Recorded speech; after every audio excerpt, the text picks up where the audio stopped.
New at noon, 2 years ago, I met an MSU anthropologist on a cold case, and it was the Felicia Cox case in Pontotoc County.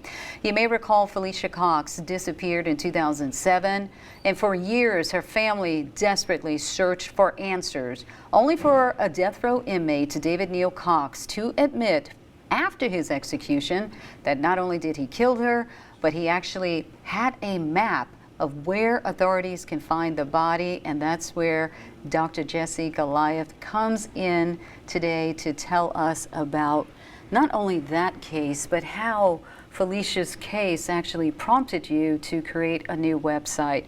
First and foremost, you're new to Mississippi and you get a call about Felicia Cox's case. What went through your mind?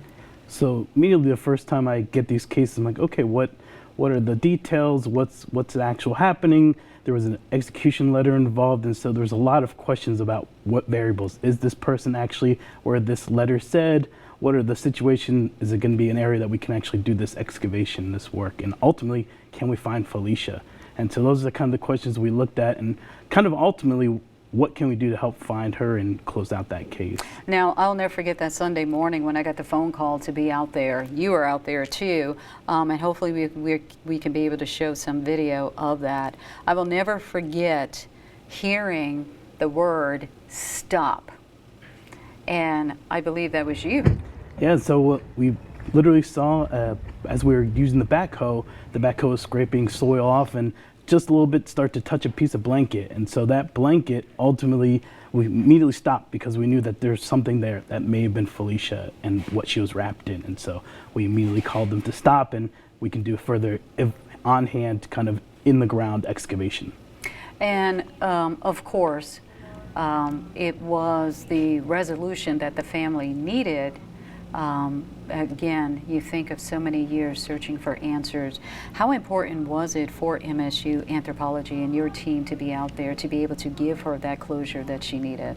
Well, ultimately is to give Amber and her family closure about Felicia and that her remains are now at rest. But really for us is to show that anthropology is applied, and we're here to help the community, that anthropology can be there with law enforcement to help recover these remains in an appropriate and systematic way, and we could bring back that family some closure. And speaking of that, you actually created a website because of this case. Why don't you tell us about Missing in Mississippi? And so what we're doing is the same kind of questions I asked for Felicia, is like, what other people are missing in the state?